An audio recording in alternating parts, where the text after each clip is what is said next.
নমস্কার, দেখছেন ব্রেকিং 12টা। আমি পিউ রয়েছি আজ আপনার সঙ্গে। শুরুতে অত্যন্ত গুরুত্বপূর্ণ একটা তথ্য আপনাদের সামনে আনবো। উরি হামলার জন্য আন্তর্জাতিক মহলে যখন ক্রমশ কোণঠাসা পাকিস্তান মুখ পড়ছে ইসলামাবাদের, তখন নওয়াজ শরীফের মন্তব্য ঘিরে তৈরি হলো নতুন বিতর্ক। দেশের ভাবমূর্তি রক্ষার জন্য তৎপর হলেন পাক প্রধানমন্ত্রী। এবার সরাসরি নিশানা করলেন তিনি ভারতকেই। তার মন্তব্য, কাশ্মীরে ভারতের অত্যাচারের ফলই হলো উরির সেনা ছাউনিতে হামলা। কোন রকম তদন্ত ছাড়াই পাকিস্তানকে কাঠগড়ায় তোলা হচ্ছে বলে তিনি দাবি করেছেন। তার এই মন্তব্যে বিতর্কের ঝড়।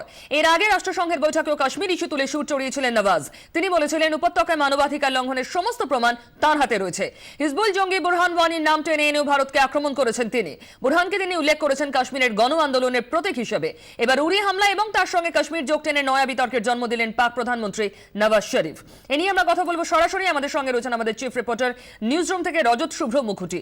যে মন্তব্য করেছে নওয়াজ শরীফ, রজত, যে এটা একেবারেই বুরহান ওয়ানি এবং কাশ্মীরে যে অত্যাচারের কথা উল্লেখ করছে পাকিস্তান, তার প্রতিক্রিয়া উরি। তার মানে পাকিস্তানই ঘটিয়েছে উরির ঘটনা, প্রকারান্তরে স্বীকার করলেন পাক প্রধানমন্ত্রী। হয়তো এতটা ডাইরেক্টলি তিনি কথাটা বলেননি।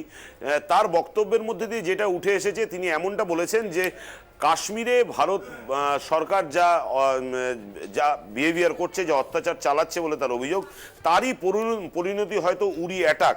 কিন্তু এটা কিন্তু ইন্টারন্যাশনাল কমিউনিটির কাছে বুঝতে কোনো অসুবিধা থাকছে না যে তিনি কাশ্মীরের এই মুহূর্তে ঘরোয়া রাজনীতি যা রয়েছে, কাশ্মীরের ইন্টারনাল সিচুয়েশন যা রয়েছে, তার সঙ্গে তিনি কোনো না কোনোভাবে উরির যে সেনা ছাউনিতে অ্যাটাক, তার সঙ্গে একটা লিঙ্ক স্থাপন করলেন।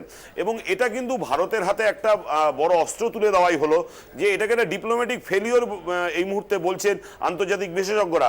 কারণ তাদের মতে যে এতদিন কাশ্মীর বা তোমার ভারতের মাটিতে জঙ্গি হানা নিয়ে পাকিস্তানের যা মন্তব্য ছিল, তাতে কিন্তু তারা সরাসরি যখন বারবার ভারতের তরফ থেকে প্রমাণ পেশ করা হয়েছে, বা ভারতের তরফ থেকে বারবার বিভিন্ন বাইল্যাটারাল টকেই হোক বা মাল্টিল্যাটারাল টকেই হোক, বিভিন্ন ইন্টারন্যাশনাল ফোরামে হোক, যখনই বলা হয়েছে যে ভারতে যে সমস্ত টেরর হামলা হচ্ছে, যে সমস্ত জঙ্গি আক্রমণ ঘটছে, সেগুলো mainly funded and supported by ISI বা তোমার পাক অকুপাইড কাশ্মীর থেকে সেগুলো করা হচ্ছে।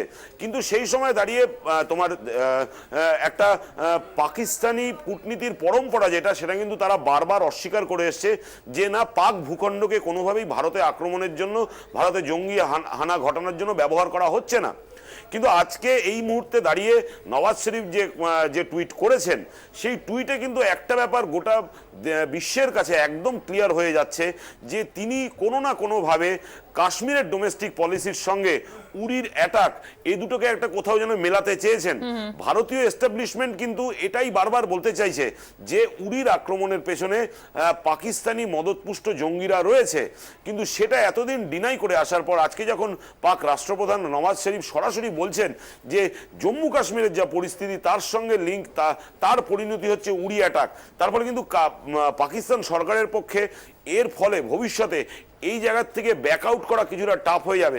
সেটা কিন্তু ইন্টারন্যাশনাল ফোরামে পাকিস্তানের ওপর চাপ বৃদ্ধির যে ভারতীয় কূটনৈতিক কৌশল, তাতে কিছুটা ভারতকে সাহায্য করবে, তার বলার অপেক্ষা রাখে না। পিউ, একদমই। এখানে আমরা দেখেছি এই মন্তব্য করার আগে থেকে কিন্তু রজত, আন্তর্জাতিক ক্ষেত্রে তিনি যতই ইউএন এর সভায় কাশ্মীর বুরহান ওয়ানিকে টেনে আনুন, অনেকটাই কোণঠাসা হয়েছে নওয়াজ শরীফ এবং গোটা পাকিস্তান।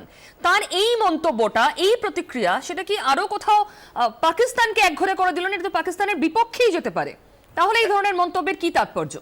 দেখো, এই যে তিনি মন্তব্যটা করেছেন, এটা কিন্তু পাকিস্তান ইন্ডো পাক রিলেশনে যে একটা গুরুত্বপূর্ণ দিক, যে টেররিজম, ভারতের বুকে যে সমস্ত টেরর হামলা চালানো হয়েছে বা জঙ্গি হামলা চালানো হয়েছে, তার সঙ্গে ভারতের দীর্ঘদিন ধরেই বক্তব্য রয়েছে যে এই টেরর আউটফিটগুলো পাক মদতপুষ্ট, তারা আইএসআই এদের ফান্ড করে, এবং আইএসআই এর প্রত্যক্ষ সমর্থন রয়েছে এবং পাক সরকারের পরোক্ষ সমর্থন রয়েছে।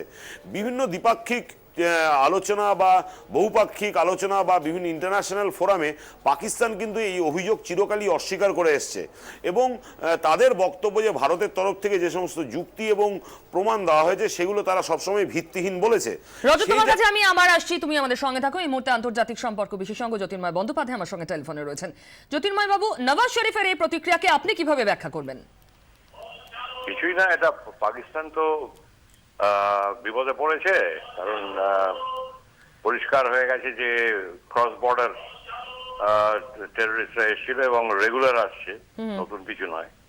তো এটাকে এসকেপ করতেই কাশ্মীরে যে গন্ডগোল আছে সে তো আছেই, সে তো ওদের বালুচিস্তানেও আছে ভীষণভাবে, একইভাবে আছে। ওদের ডন পত্রিকা পড়লেই বোঝা যাবে যে ওদেরও ঠিক ওই আমাদের যেরকম কাশ্মীরে আছে ওদেরও বালুচিস্তানে একই ব্যাপার আছে। তাই এই এটাকে এসকেপ করা, এছাড়া আর কিছুই না। জ্যোতির্ময় বাবু, ধন্যবাদ আমাদের সঙ্গে কথা বলার জন্য। রজত, তোমাকেও ধন্যবাদ। অত্যন্ত গুরুত্বপূর্ণ এই মন্তব্য ঘিরে ইতিমধ্যেই সমালোচনা বিতর্কের ঝড় উঠেছে, আন্তর্জাতিক মহলেও প্রতিক্রিয়া দিচ্ছে।